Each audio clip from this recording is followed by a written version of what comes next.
Assalamualaikum warahmatullahi wabarakatuh. Kami dari Puskesmas Kecamatan Pademangan, Bidan Poli KIA dengan saya Bidan Rani dan Saya Bidan Balila. kami di sini akan membawakan kelas ibu hamil yang dilakukan secara online. Materinya yang akan kita bahas yang pertama kali adalah Tentang materi apa sih itu kehamilan? Ya, Bidan Rani. kehamilan itu apa sih sebenarnya? Nah, untuk teman ibu-ibu pasti ketahui pengertian dari kehamilan sendiri adalah di mana masa di dalam rahim seorang wanita itu terdapatnya janin atau calon bayi ya Bu Bidan. Oke, jadi ada perkembangan bayi dari awal hamil sampai dia melahirkan. Biasanya berlangsung 40 minggu. Betul sekali. Biasanya dalam kehamilan banyak banget yang ngeluh-ngeluh. Nah, di situ biasanya tanda pasti banyakan pada umumnya ibu hamil tuh ngeluhnya mesnya nggak lancar atau tidak datang mes. Kemudian ada mual muntah. Itu kira-kira bisa dibilang hamil nggak Bu?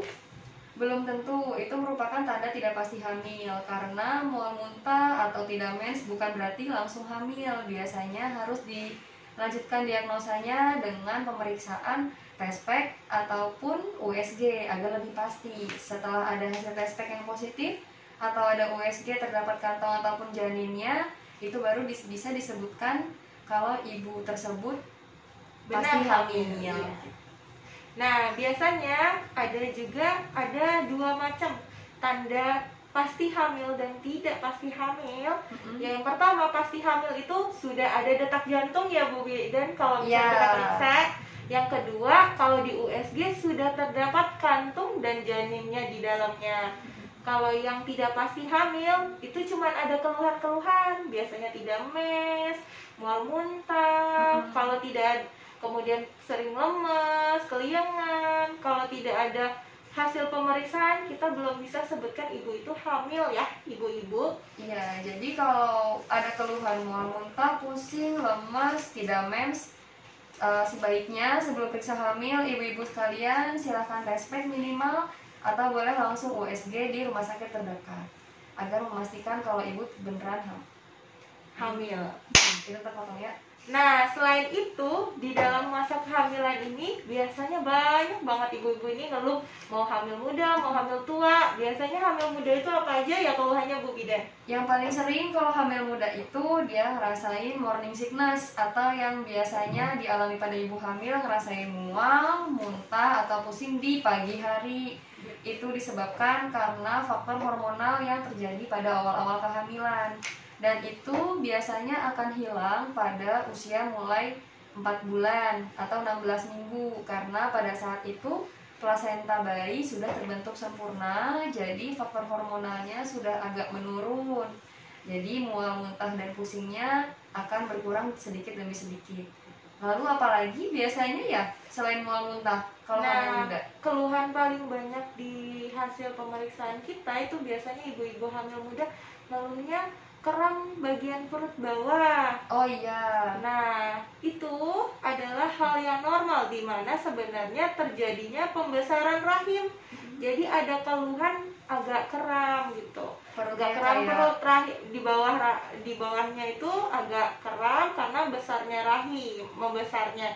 Kalau selagi tidak ada terjadinya pengeluaran pervaginam atau darah, itu masih aman, berarti masih normal. Kalau ada pengeluaran darah ditakutkan akan terjadinya keguguran ya.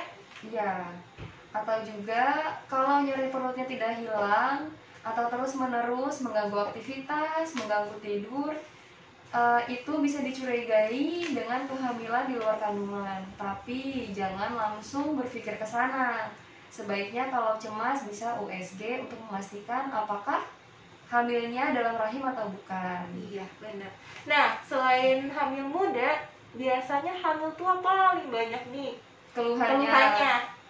Yang pertama biasanya sakit pinggang. Aduh, udah sering banget sakit pinggang. Terus sakit punggung sama juga. Lalu biasanya nyeri kelangkangan atau nyeri bagian bawah, karena biasanya kepala bayi sudah masuk ya Bu Bidan. Iya, sudah mulai mencari jalan lahir untuk mempersiapkan dia mau lahir. Iya. Makanya kerasanya kepala bayi itu menekan tulang kemaluan si ibu. Jadi agak-agak sakit itu wajar. Selain itu biasanya ada keluhan juga wasir atau sembelit. Biasanya terjadi karena faktor hormon pada ibu hamil itu terjadinya pelambatan peristaltik usus atau pergerakan ususnya. Jadinya makanya BAB-nya tidak lancar, bikin sembelit dan bikin keluar wasir. Ini bisa diatasi dengan ibu-ibu tetap makan makanan yang bergizi dan tinggi serat. Jangan lupa minum air putih banyak, sebanyak 2 liter sehari ya. Iya, karena kebutuhan cairan ibu hamil pastinya akan lebih banyak dibanding orang dewasa yang biasa yang tidak hamil. Lalu juga biasanya ibu-ibu hamil trimester 3 itu mulai nih kakinya bengkak. Nah itu kalau tidak disertai dengan tensi tinggi, biasanya dapat diringankan gejalanya atau diatasi dengan cara ibunya kalau tiduran atau sedang tidur kakinya diposisikan lebih tinggi daripada kepala agar peredaran darahnya lancar. Jadi mudah-mudahan dapat mengurangi kaki bengkaknya tersebut. Selain keluhan fisik, banyak lagi keluhan secara psikologi ya. Oh, perasaan gitu ya. Perasaan gitu. Soalnya saya juga gitu. Oh iya, dulu gimana Bidan Bali? Biasanya saya ngerasa waktu itu tuh gampang sedih, gampang tersinggung, apa-apa yang suami lakuin pasti ada aja yang salah. Kemudian lebih banyak pikiran, sama satu lagi itu lebih banyak khawatirnya. Ternyata setelah saya rajin konsultasi itu karena hormon. Iya, faktor hormon ya jadinya. Jadi kalau ibu-ibu di rumah ngerasain kok kayaknya gampang tersinggung nih pas lagi hamil atau cepat sedih, gampang marah, itu biasanya karena faktor hormonal. Tapi jangan dibiarkan berlarut-larut karena dapat membahayakan pada saat ibu sampai lahiran. Ditakutkan atau dikhawatirkan dapat menimbulkan postpartum blues atau baby blues. Iya, betul. Jadi dari sekarang jika ada keluhan tersebut silakan berceritalah atau berkonsultasi dengan orang yang dipercaya. Boleh suami, keluarga, atau mungkin kami bisa mendengarkan keluhan ibu. Jadi tanamkan. Jadi selagi kita ngerasa ada hal yang bikin sedih, bikin galau, lebih baik kita berpikiran positif biar bayi kita selalu sehat dan pikiran kita juga selalu positif, tidak memikirkan yang aneh-aneh. Oke deh. Mungkin sekian dari kita untuk informasi. Kalau ada yang kurang dari informasi kita, bisa langsung tanya di WA grup kita yang bernama Wamilfas. Nanti bisa kita jawab di sana atau diskusi bareng-bareng dengan ibu-ibu yang lain. Mohon maaf jika ada salah-salah kata dalam video ini, kurang lebihnya wabillahi taufiq wal hidayah. Wassalamualaikum warahmatullahi wabarakatuh.